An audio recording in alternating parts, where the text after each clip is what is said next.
Just miles away from the shade of Mamre, where laughter and fresh bread were shared beneath the oak trees, the landscape drops into a terrifying abyss. Abraham is walking side by side with his divine visitors. But the tone of the journey has shifted entirely. The intimacy of dinner is gone. They stand together on a high, windy ridge overlooking the Jordan Rift Valley, a lush, emerald basin where the rich, walled city-states of Sodom and Gomorrah sit like jewels in the dust. To look down from this cliff is to look down from a judicial bench.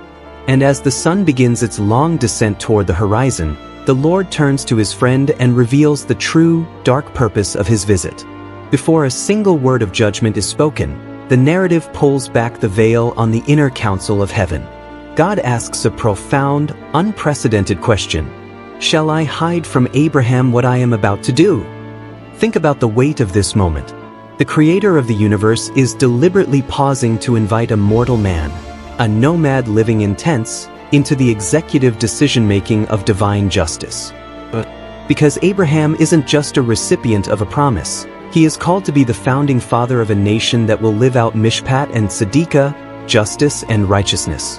God knows that if Abraham is going to lead a nation that reflects the character of heaven, he must understand that divine judgment is never arbitrary, cruel, or unexamined.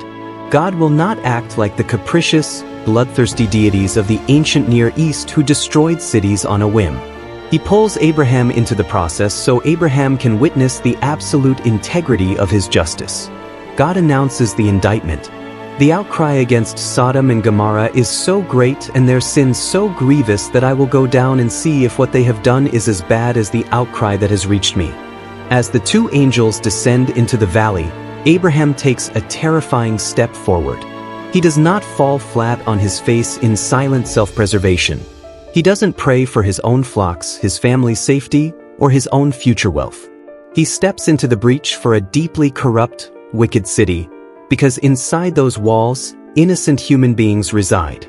What follows is one of the most audacious, radical confrontations in all of world literature. Abraham looks at the Almighty and levels a direct challenge against heaven's morality. Will you sweep away the righteous with the wicked? What if there are 50 righteous people in the city? Will you really sweep it away and not spare the place for the sake of the 50 righteous people in it? Far be it from you to do such a thing, to kill the righteous with the wicked. Far be it from you. And then he utters the ultimate thesis statement of the chapter. Will not the judge of all the earth do right? This is not disrespectful rebellion. It is high-stakes intercession rooted in a deep understanding of God's own character. Abraham is holding God accountable to his own nature. He refuses to accept a God who acts like a cosmic tyrant, indifferent to the line between guilt and innocence. What follows is the famous, breathless negotiation, a spiritual courtroom battle where a mortal man chips away at the threshold of divine wrath. What if the number of the righteous is 5 less than 50? Abraham asks, will you destroy the whole city for lack of 5? The Lord replies, if I find 45 there, I will not destroy it. Abraham steps closer into the fire.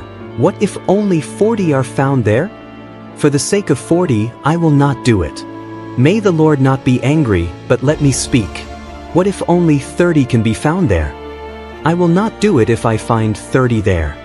Now that I have been so bold as to speak to the Lord, what if only 20 are found there? For the sake of 20, I will not destroy it. Finally, Abraham reaches the absolute limit of his daring. He drops to his knees. May the Lord not be angry, but let me speak just once more. What if only 10 can be found there? And the Lord gives the final, staggering decree. For the sake of 10, I will not destroy it. Look closely at what is happening here. God is not a cold, reluctant executioner being dragged against his will into showing mercy. At every single step of the countdown, the moment Abraham asks for a wider floor of grace, God instantly grants it. The mercy of heaven stretches as far as human intercession is willing to push it. Why did Abraham stop at 10? In the ancient Near East, 10 was the minimum number required to form a legal community unit. But more importantly, Abraham was running the arithmetic of his own family in his head. Lot, his wife, his daughters, and his prospective sons-in-law.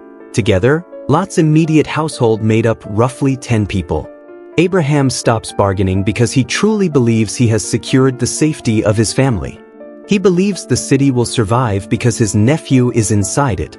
The Lord departs, and Abraham is left standing alone on the cold, dark ledge as night falls over the valley. He turns back toward his camp, convinced he has won the day, unaware of the tragic reality waiting in the dark below. Sodom does not even contain 10 righteous people. The city is already rotting from the inside out, and the 2 angels have just passed through its city gates. Like and subscribe for next historical.